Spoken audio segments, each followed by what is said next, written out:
to turn back and make a counterattack, and instead ran in the opposite direction of his target, Desmond. It wasn't long before he heard one of the assassins yell, "Holy shit!" Evan knew that he had won the bet now. That throwing knife most definitely hit the poor man square in the head. Evan had lied. Either Desmond was now dead and the knife still hadn't hit the ground, but he was sitting on top of Desmond's head. As soon as he appeared, Evan was gone.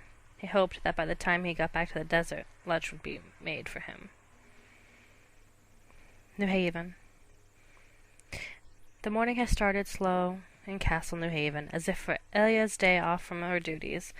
In one way, it was a big relief, but on the other hand, she really needed something to do with her time.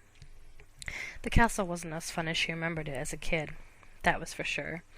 Now all she could find to do with her time was wandering around the halls looking for people who she could talk to. As queen, this was really hard to do, though. Most people who wandered the halls were only really there to serve the queen and nothing else. They didn't want anything to do with her personal life, and she didn't want to go all tyrannical and ask for them to speak with her. She just wanted to find someone who she could have a normal conversation with. As one of the servant girls walked past her, she asked them if they knew where Majoria was. "Oh, sorry, but I don't know, Your Highness. I think I last saw her in the dining hall eating breakfast. That was a long time ago," she said. Elia sighed. Oddly, she hated the respect that everyone had for her. "Thanks."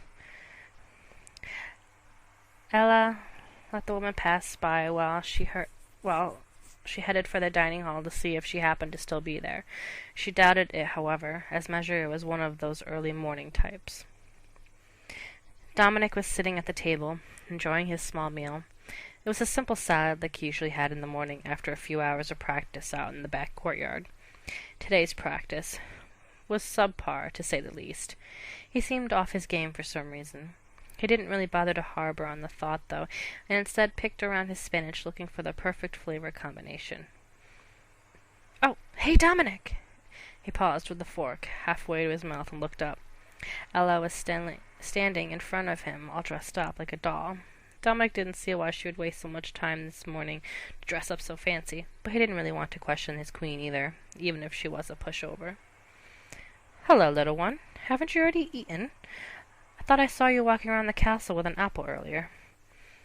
"Yes, I've eaten. I'm just looking for a snack? Eat too much and you'll become fat and ugly like me," Dominic chuckled. He caught Elia's smile with just a little. "I don't think it's possible to get much bigger than you." Her smile grew. "I was going to say I was looking for Majoria." "Why? You don't want to talk to me?" Dominic looked offended. "If I wanted to hear one of your stories, then fine. You know, you could write a novel out of the stories you have." Dominic just laughed, taking the fork and finally eating the spinach and tomatoes. He put down the fork into the bowl and picked up the bowl. He had enough of the salad for today. And Elia seemed like she wanted some company. "Come on, let's go look for Majoria."